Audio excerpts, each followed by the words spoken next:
வணக்கம். இப்பொழுது நாம் முப்பரிமாண வடிவியலுக்கு அறிமுகம் பார்க்க போகிறோம். இதற்கு முன் நாம் இரு பரிமாணத்தில் எவ்வாறு ஒரு புள்ளியின் அளவுகளை நாம் அளப்பது என்பதை நாம் காணலாம்.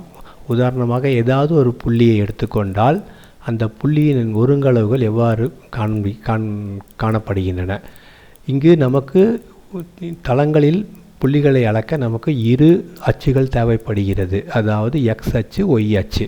இந்த எக்ஸ் அச்சிலிருந்து ஒய் அச்சின் இணையாக போடப்படும் கோடு, அந்த எக்ஸ் அச்சுக்கு செங்குத்தாக போடப்படும் கோடு, அந்த கோடு ஒய் அச்சுக்கு இணையாக உள்ள தொலைவை நாம் ஒய் ஒருங்களவு என்கிறோம். அதேபோல் ஒய் அச்சுக்கு செங்குத்தாக வரையப்படும் கோடு, அந்த கோட்டின் அளவை எக்ஸ் அச்சுக்கு இணையாக அளக்கப்படுமானால் அது நமக்கு எக்ஸ் ஒருங்களவு என்போம். இவ்வாறாக நமக்கு எக்ஸ் ஒய் என்ற இரு பரிமாணம் கிடைக்கிறது. அதில் எக்ஸ் ஒருங்களவு, ஒய் ஒருங்கள் இவ்வாறாக அளக்கப்படுகின்றன. இப்பொழுது நாம் முப்பரிமாணத்தில் ஏன் நமக்கு இவை போதுமானதல்ல என்பதை பார்க்கலாம். உதாரணமாக ஒரு எறும்பு தரையில் நகர்ந்து கொண்டிருந்தால் அதை முன்பு போல் நாம் எக்ஸ் அச்சு, ஒய் அச்சு வைத்து நாம் அளந்து விடலாம். ஆனால் அது மட்டுமல்ல, இந்த அறையில் பல பொருட்கள் உள்ளன. உதாரணமாக மோட்டிலிருந்து தொங்கும் மின்குமிழத்தின் இடைநிலையோ முகட்டு விசையின் மைய நுனியின் இடைநிலையோ நாம் அறிய வேண்டுமானால் நமக்கு இன்னொரு அச்சு தேவைப்படுகிறது. அந்த அச்சு தான் இசட் அச்சு, அதாவது உயரத்தை குறிக்கும் அச்சு. இப்பொழுது நாம் அந்த மூன்று அச்சுகளை எக்ஸ் அச்சு, ஒய் அச்சு, இசட் அச்சு என எடுத்துக்கொண்டு அவை ஒன்றுக்கொன்று செங்குத்தானவை. இந்த அச்சுகள் எவ்வாறு உருவாகின்றன என்று பார்த்தால் நமக்கு மூன்று தளங்கள் இருக்கின்றன. அதாவது நீல நிறத்தில் உள்ளவை எக்ஸ் ஓ ஒய் என்ற தளம், பின்பு சிவப்பு நிறத்தில் உள்ள தளம் எக்ஸ் ஓ இசட் என்ற தளம். இந்த தளம் சிவப்பு நிறத்தில் குறிக்கப்பட்டுள்ளது. ஒய் ஓ இசட் என்பதை குறிக்கிறது தான் நமக்கு பச்சை நிற தளம். இந்த மூன்று வண்ண தளங்களும் ஒன்றுக்கொன்று செங்குத்தானவை. இப்பொழுது நாம் இந்த மூன்று தளங்களும் இரு தளங்கள் வெட்டி கொள்வது தான் ஒரு அச்சு ஆக வருகிறது. அந்த அச்சிலிருந்து நாம் எவ்வாறு அளப்பது என்பதை நம்ம பின்பு பார்க்கலாம். இந்த தளங்கள் ஒன்றை ஒன்று வெட்டி கொள்வதால் நமக்கு இங்கு 8 அரைக்கார் பகுதிகள் கிடைக்கின்றன. இந்த படத்தில் அவை காண்பிக்கப்பட்டுள்ளன. இப்பொழுது நாம் ஏதாவது ஒரு புள்ளி P என்று எடுத்துக்கொண்டால் அந்த P என்ற புள்ளியின் தரையின் வீழல் அல்லது அடி என்று சொல்லலாம், XY தளத்தில் உள்ள அடி என சொல்லலாம். அவைதான் M ஆக இருக்கும். M அளப்பது எவ்வாறு என்று நமக்கு முன்பே தெரியும். எக்ஸ் அச்சுக்கு இணையாக ஒய் அச்சுக்கு செங்குத்தாக உள்ள தொலைவையே நாம் எக்ஸ் ஒருங்களவு என எடுத்துக்கொள்வோம். அதேபோல் எக்ஸ் அச்சுக்கு செங்குத்தாக ஒய் அச்சுக்கு இணையாக அளக்கப்படும் அளவையே ஒய் என எடுத்துக்கொள்வோம். இங்கு இதன் உயரம் சுழியம், அதனால் இது எக்ஸ் ஒய் சுழியம். இதே P என்ற புள்ளியோ நமக்கு இசட் என்ற இந்த XY தளத்திலிருந்து இசட் அச்சுக்கு செங்குத்தாக நாம் வரையப்படும் கோட்டின் அளவை இசட் என எடுத்துக்கொண்டால் P என்ற புள்ளியின் ஒருங்களவுகள் எக்ஸ் ஒய் இசட் என வருகிறது. ஆகவே இந்த மூன்று ஒருங்களவுகள் நாம் இவ்வாறாக அளக்கப்படுகிறோம். P என்ற புள்ளி நாம் மேலே சொன்ன அந்த 8 அரைக்கார் பகுதியில் எங்கு வேண்டாலும் இருக்கலாம். இந்த இடைவெளியில் உள்ள P என்ற எந்த ஒரு புள்ளிக்கும் XYZ ஆகியவை முறையே YZ, ZX, XY தளங்களிலிருந்து செங்குத்து தொலைவுகள் என்பதை கண்டறிகிறோம். இப்பொழுது நாம் சான்று 1 பார்க்கலாம். P 2, 4, 5 எனில் Fஇன் ஒருங்களவுகளை காண்க. இந்த படம் மேலே காண்பிக்கப்பட்டுள்ளது. இதில் Pயின் வீழல் XZ என்ற தளத்தின் மீதான வீழலை தான் F என்று குறித்திருக்கிறார்கள். அவ்வாறு இருப்பதை நாம் எவ்வாறு காண்பது?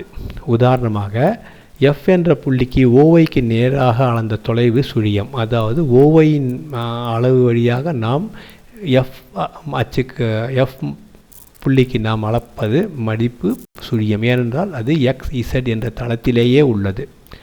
மற்ற அளவுகள் Pயின் அளவுகளாகவே இருக்கும்.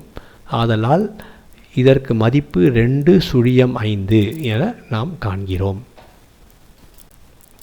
இப்பொழுது குறிப்புகள் சிலவற்றை பார்க்கலாம். முதலாவதாக மூலமாகிய ஓவின் ஒருங்கலவுகள் சுழியம் கமா சுழியம் கமா சுழியம். எக்ஸ் அச்சுள்ள எந்த புள்ளிக்கும் ஒருங்கலவுகள் எக்ஸ் என்பது ஏயிற்கு சமம் என்றவாறு இருக்கும், அல்லது ஏ கமா சுழியம் கமா சுழியம் என்றவாறு இருக்கும். இதுபோன்று ஒய் அச்சிலும் இசட் அச்சிலும் மற்ற 2 ஒருங்கலவுகள் சுழியமாகவும் அந்த அச்சுக்கு ஆன தொலைவு மட்டுமே எழுதப்பட்டிருக்கும். குறிப்புரை: ஒரு புள்ளியின் ஒருங்கலவுகளின் குறிகள் அந்த புள்ளி இருக்கும் அரைக்காற் பகுதி தீர்மானிக்கின்றன. கீழ்காணும் அட்டவணை 8 அரைக்காற் பகுதியிலும் ஒருங்கலவுகளின் குறிகளை காட்டுகிறது. நாம் முன்பு படித்தது போல் எக்ஸ் அச்சில் நமக்கு குறையெண் மிகையெண் என 2 பகுதிகள் இருந்தன. அதாவது இடப்பக்கம் உள்ள சுழியத்திற்கு இடப்பக்கம் உள்ள அனைத்தும் நமக்கு குறையெண்ணாகவும் சுழியத்திற்கு வலப்பக்கம் உள்ள அனைத்தும் மிக எண்ணாகவும் இருக்கும். அதேபோல் ஒய் அச்சிலும் இசட் அச்சிலும் அவ்வாறே நாம் எடுத்துக்கொள்ள வேண்டும். அவ்வாறு அந்த 8 அரைக்காற் பகுதியில் எக்ஸ் அச்சு ஒய் அச்சின் குறியெண்கள் எவ்வாறு இருக்கும் என்பதை இங்கே காண்பித்துள்ளேன். உதாரணமாக முதலில் எக்ஸ் ஒய் இசட் என்ற அனைத்துமே மிக எண்களாக இருக்கும். இரண்டாம் காற்பகுதியில் அரைக்காற் பகுதியில் எக்ஸ் அச்சு குறையெண்ணாகவும் ஒய் இசட் மிக எண்ணாகவும் இருக்கும். உதாரணமாக 7வது அரைக்காற் பகுதியில் நமக்கு அனைத்துமே குறையெண்ணாகவும் இருக்கும். 8வது அரைக்காற் பகுதியில் எக்ஸ் அச்சு மட்டும் மிக எண்ணாகவும் ஒய் இசட் குறையெண்ணாகவும் இருக்கும். இவ்வாறாக நமக்கு 8 அரைக்காற் பகுதியில் கிடைக்கின்றன. அந்த அரைக்காற் பகுதியில் உள்ள எண்களின் குறிகளை நாம் இங்கே காண்பித்துள்ளோம். உதாரணமாக சான்று: குறையெண் 3 1 2 மற்றும் குறையெண் 3 குறையெண் 1 2 என்ற புள்ளிகள் கிடைக்கும் அரைக்காற் பகுதிகளை காண்க. இப்போது நாம் அட்டவணை 12.1 அந்த எண்களை இல்லாமல் வெறும் குறிகளை மட்டும் எடுத்துக்கொண்டு பார்க்க நமக்கு குறையெண் மிகையெண் என வருகிறது. இது 2ஆம் காற்பகுதியில் உள்ளது. அதேபோல் 2வது புள்ளி குறையெண் மிகையெண் வருகிறது. இது 3ஆம் காற்பகுதியில் உள்ளதாக காண்கிறோம். ஒரு புள்ளி பயிற்சி 12.1 ஒரு கணக்கை பார்க்கலாம். ஒரு புள்ளி எக்ஸ் இசட் தளத்தில் உள்ளது. அதன் ஒய் ஒருங்கலவை பற்றி என்ன சொல்லலாம்? எக்ஸ் இசட் தளத்தில் உள்ள புள்ளி ஒய்யின் அளவுகள் சுழியம். ஆதலால் இது ஒய் ஈக்குவல் டு சுழியம் என நாம் எழுத வேண்டும். இப்பொழுது நாம் 2 புள்ளிகளுக்கு இடையேயான தொலைவை நாம் காணலாம். இரு பரிமாணத்தில் எவ்வாறு நாம் 2 புள்ளிகளுக்கான தொலைவை நாம் கண்டோமோ அதே போன்ற முறையிலேயே நாம் முப்பரிமாணத்திலும் காணப்போகிறோம். இங்கு P என்ற புள்ளி Q என்ற 2 புள்ளிகள் கொடுக்கப்பட்டுள்ளன. P என்ற புள்ளியின் ஒருங்கலவுகள் x1 y1 z1, Q என்ற புள்ளியின் x2 y2 z2 என நாம் எழுதி கொள்ளலாம். இப்பொழுது நமக்கு OX, OY, OZ ஆகிய செவ்வக அமைப்பின் நோக்கீட்டிலான 2 புள்ளிகள் என்க. இவை PQ என்ற புள்ளிகளின் வழி ஒருங்கலவு தளங்களுக்கு இணையான தளங்களை வரைய வேண்டும். இப்பொழுது நாம் இந்த தளத்திற்கு இணையான தளங்களை இங்கே நாம் வரைந்திருக்கிறோம். இந்த தளங்களுக்கு இணையான தளங்களை நாம் வரைந்திருக்கிறோம். இந்த இணையான தளங்களை நாம் வரைந்து ஒரு இணைமுகியை நாம் உருவாக்கி இருக்கிறோம். இந்த இணைமுகியின் முனைகள் P, N, A, Q என இருக்கிறது. இப்பொழுது இதில் நாம் முக்கியமான பண்பை நாம் பார்க்கலாம். இங்கு கோணம் PAQ என்பது 90 என்பது தெரிய வேண்டும். ஆகையால் இது ஒரு செங்கோண முக்கோணம். அதாவது PAQ என்பது ஒரு செங்கோண முக்கோணம். PAQ என்பது செங்கோண முக்கோணம். அதனால் நாம் இதற்கு பித்தாகோரஸ் தேற்றத்தை நாம் எழுதலாம்.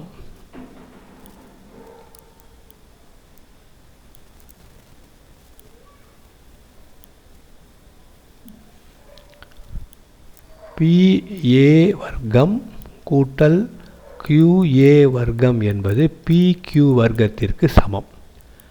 இதேபோல் AQN என்பதும் ஒரு செங்கோண முக்கோணம். அதில் ANQ என்ற கோணம் 90 என்பதை நாம் தெரிந்து கொள்ள வேண்டும். அவ்வாறு இருப்பதால் நாம் அங்கே எழுதப்படும் பண்பு ஏஎன் வர்க்கம் கூட்டல் என்கியூ வர்க்கம் என்பது ஏக்யூ வர்க்கத்திற்கு சமம்.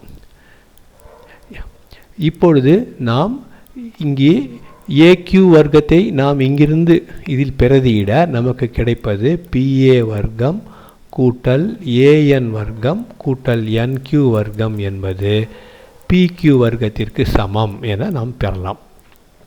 இப்பொழுது நமக்கு பிஏ மதிப்பு, ஏஎன் மதிப்பு, என்கியூ மதிப்பை நாம் பெற வேண்டும். உதாரணமாக பிஏ என்பது ஒய்எச்சுக்கு இணையாக வரையப்படும் ஒரு கோடு. அப்படியானால் இதன் மற்ற இரு ஒருங்களவுகள் எக்ஸ் ஒருங்களவுகள் இசட் ஒருங்கள் ஒரே அளவில் இருப்பதால் அவை மாறாது. ஆதலால் நாம் பி என்பதை y1 என்றும் ஏ என்பதை y2 என்றும் எடுத்துக்கொண்டால் நமக்கு பிஏயின் மதிப்பு y2 கழித்தல் y1 என வந்துவிடும். இதேபோல் நாம் ஏஎன் என்பதை x2 கழித்தல் x1 என்றும் nq என்பதை z2 கழித்தல் z என்பதும் அறியலாம். இப்பொழுது இந்த பண்பை நாம் இங்கே பிரதியிட நமக்கு கிடைப்பது y2 கழித்தல் y1 வர்க்கம் கூட்டல் x2 கழித்தல் x1 வர்க்கம் கூட்டல் z2 கழித்தல் z1 வர்க்கம் என்பது pq தொலைவின் வர்க்கம் என்று நாம் பெறுகிறோம். இதிலிருந்து நமக்கு கிடைக்கப்பெறுவது pq என்பது வர்க்க மூலம் இந்த அனைத்து. இதை நாம் இவ்வாறாக எழுத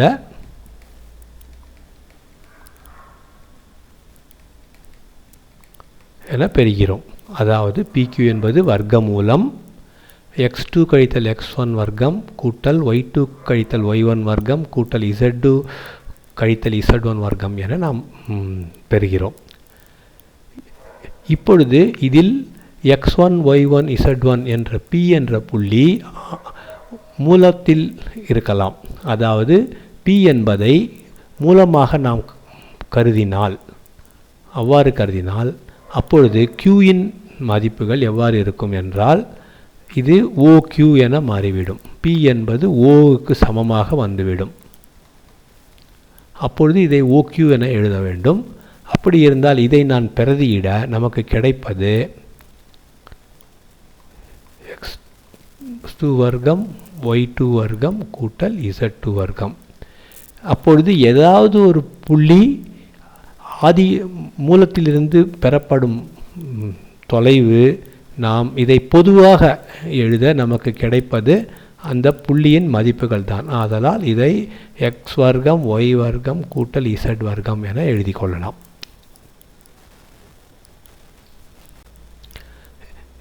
இந்த பண்பிலிருந்து நாம் இரு புள்ளிகளுக்கு இடையேயான தொலைவை காண வேண்டும். மேலே சொன்ன அந்த வாய்ப்பாடை உபயோகப்படுத்த நமக்கு PQ இன் தொலைவில் நாம் இதை x2 y2 z2 என எடுத்துக்கொள்ள வேண்டும். இவற்றை x1 y1 z1 என எடுத்துக்கொள்ள வேண்டும். பின்பு இவற்றை நாம் அந்த வாய்ப்பாடில் உபயோகப்படுத்த நமக்கு கிடைப்பது 3 வர்க்கம் 5 என நேரடியாக கிடைக்கிறது. சான்று 4. இங்கே 3 புள்ளிகள் கொடுக்கப்பட்டுள்ளன. இந்த புள்ளிகள் கோடமைந்தவை என காட்ட வேண்டும். இதற்கு முக்கியமான பண்பு 3 புள்ளிகள் கோடமைந்தவை என இருந்தால்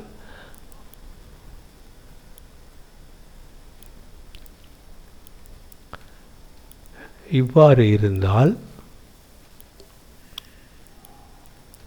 நமக்கு தெரிந்த பண்பு PQ கூட்டல் QR என்பது QPRக்கு சமமாக இருக்கும்.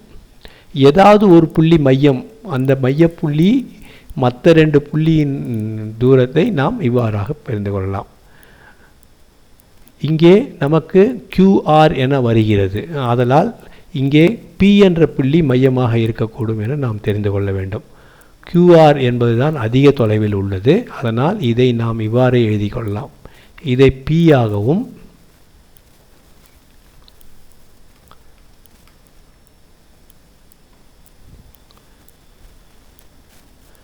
இதை Q ஆகவும் எடுத்துக்கொண்டால் QR என்ற புள்ளியின் தொலைவு நமக்கு இங்கே 3 வர்க்கம் 14 என வருகிறது. PQ என்ற தொலைவு வர்க்கம் 14 ஆகும். QR என்ற இவை PQ, இது வந்து PQ என எடுத்துக்கொள்ள வேண்டும். இதுதான் சரியானது. P என்பது நமக்கு இங்கே 7 சுழியம் -1 என்பதை 6ஐ குறிக்கும். 2 3 ஸோ இவை PR என்பதை நாம் தெரிந்து கொள்ள வேண்டும். இது PQ அல்ல, PR.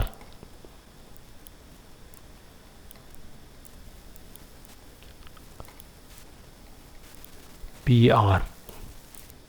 அப்படி என்றால் Pயும் Rயும் தான் தொலைவில் உள்ளதாக நாம் எடுத்துக்கொள்ள வேண்டும். முன்பே போட்ட பண்பு பிரகாரம் நாம் எழுதி கொள்ளலாம். இப்போ இது இரண்டையும் கூட்டினால் மொத்த தொலைவு வருவதால் இவை ஒரு கோடு அமைந்தவை என நாம் தெரிந்து கொள்ளலாம். இப்பொழுது நாம் 3 புள்ளிகள் கொடுக்கப்பட்டுள்ளன. இவை ஒரு செங்கோண முக்கோணத்தின் உச்சிகளா என கேட்கிறார்கள். அந்த 3 புள்ளிகள் ABC. ஆகவே நமக்கு அதன் தொலைவை நாம் காண வேண்டும். தொலைவின் வர்க்கத்தை கண்டாலே போரும். ஆகையால் AB வர்க்கம் என்பது 686 என வருகிறது. BC வர்க்கம் என்பது 4571 என வருகிறது. CA வர்க்கம் என்பது 2709 என வருகிறது. இப்பொழுது நமக்கு பண்பு என்ன? ஒரு முக்கோணம்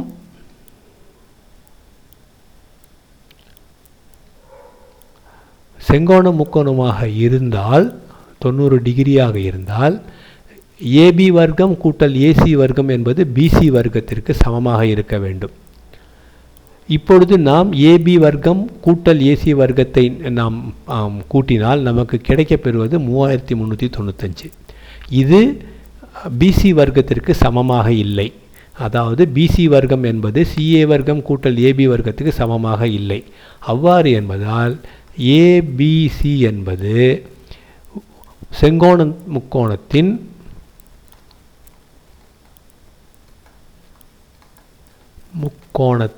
உச்சிகள் அல்ல.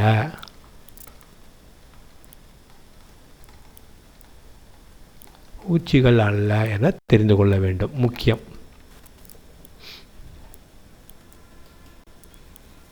சான்று 6. AB என புள்ளிகள் முறையே 3 4 5 குறையன் 1 3 குறையன் 7 என்று இருக்கும்போது PA வர்க்கம் கூட்டல் PB வர்க்கம் என்பது 2 பெருக்கல் K வர்க்கத்திற்கு என்று இருக்குமாறு உள்ள P என்ற புள்ளி கணிதத்தின் சமன்பாட்டை காண்க.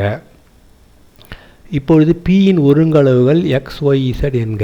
அப்படியானால் PA வர்க்கம் என்பது x கழித்தல் 3 வர்க்கம் கூட்டல் y கழித்தல் 4 வர்க்கம் கூட்டல் z கழித்தல் 5 வர்க்கம். PBயின் வர்க்கம் x கூட்டல் 1 வர்க்கம் கூட்டல் y கழித்தல் 3 வர்க்கம் கூட்டல் z கூட்டல் 7 வர்க்கம் என பெறுகிறோம். இப்பொழுது நாம் கொடுக்கப்பட்டுள்ள வாய்ப்பாடை நாம் உபயோகப்படுத்த PA வர்க்கம் கூட்டல் PB வர்க்கம் என்பது 2 பெருக்கல் K வர்க்கம் என கொடுத்திருப்பதால் நாம் இவை இரண்டையும் கூட்டுகிறோம். அதாவது PA வர்க்கத்தையும் PB வர்க்கத்தையும் கூட்ட நமக்கு கிடைப்பது 2K வர்க்கம் என கிடைக்கிறது. இவற்றில் நாம் பிரித்து எழுதி ஒவ்வொரு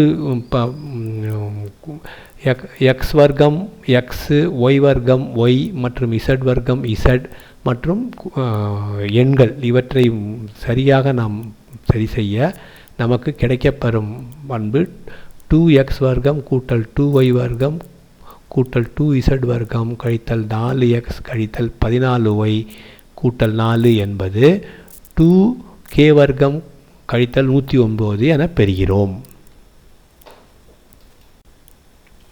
இப்பொழுது பயிற்சி 12.2 இதில் நாம் பெறப்போவது AB என்ற இரு புள்ளிகள் கொடுத்திருக்கிறார்கள். 4 சுழியம் சுழியம் குறையன் 4 சுழியம் சுழியம் ஆகிய புள்ளிகளிலிருந்து Pக்கான தொலைவுகளின் கூட்டுத்தொகை 10 என்றவாறான P என்ற புள்ளிகளின் சமன்பாட்டை காண்க. இங்கு நாம் இரு புள்ளிகள் கொடுக்கப்பட்டுள்ளன. இதில் P என்ற புள்ளியிலிருந்து A என்ற புள்ளிக்கும் B என்ற புள்ளிக்குமான தொலைவை நாம் இங்கு எழுதியிருக்கிறோம். அது தொலைவின் வர்க்கத்தை நாம் இங்கு எழுதியிருக்கிறோம். PB என்ற புள்ளி தொலைவை நாம் இங்கு எழுதியிருக்கிறோம். இப்போது நமக்கு கொடுக்கப்பட்டுள்ள பண்பு PA கூட்டல் PB என்பது 10ற்கு சமம். இதிலிருந்து PA என்பது 10 கழித்தல் PB என வருகிறது. இப்பொழுது இதை நாம் வர்க்கமாக்க நமக்கு கிடைக்கப்பெறுவது PA வர்க்கம் என்பது 10 கழித்தல் PB வர்க்கம் என பெறுகிறோம். இதிலிருந்து PA வர்க்கம் என்பது 100 கழித்தல் 20 PB கூட்டல் PB வர்க்கம். இப்பொழுது நமக்கு தெரிந்த பண்பு, உதாரணமாக PA வர்க்கத்திற்கான மதிப்புகள் தெரியும், PB வர்க்கத்துக்கான மதிப்புகள் தெரியும். இவற்றை நாம் பிரதியிட வேண்டும். இவற்றை நாம், அதாவது இது தெரியும், இது தெரியும், இவற்றை நாம் பிரதியிட பின்பு இதை சுருக்க நமக்கு கிடைக்கப்பெறுவது 5 PB என்பது 4x கூட்டல் 25ற்கு சமம் என கிடைக்கப்பெறும். இதிலிருந்து 5 PBயின் வர்க்கம் என்பது 4x கூட்டல் 25 வர்க்கம் என பெறுகிறோம். இதை நாம் விரிவுபடுத்த நமக்கு கிடைக்கப்பெறுவது 25 PB வர்க்கம் என்பது 16x² கூட்டல் 200x கூட்டல் 225 என பெறுகிறோம். இப்பொழுது நாம் PBயின் வர்க்கம் நமக்கு ஏற்கனவே தெரிந்துள்ளது. அவற்றை நாம் பிரதியிட வேண்டும். பிரதியிட்டால் நாம் பின்பு அதை சுருக்கி எழுத நமக்கு கிடைக்கிறது 9x வர்க்கம் கூட்டல் 25y வர்க்கம் கூட்டல் 25z வர்க்கம் கழித்தல் 225 என்பது சுழியத்திற்கு சமம் என நாம் பெறுகிறோம்.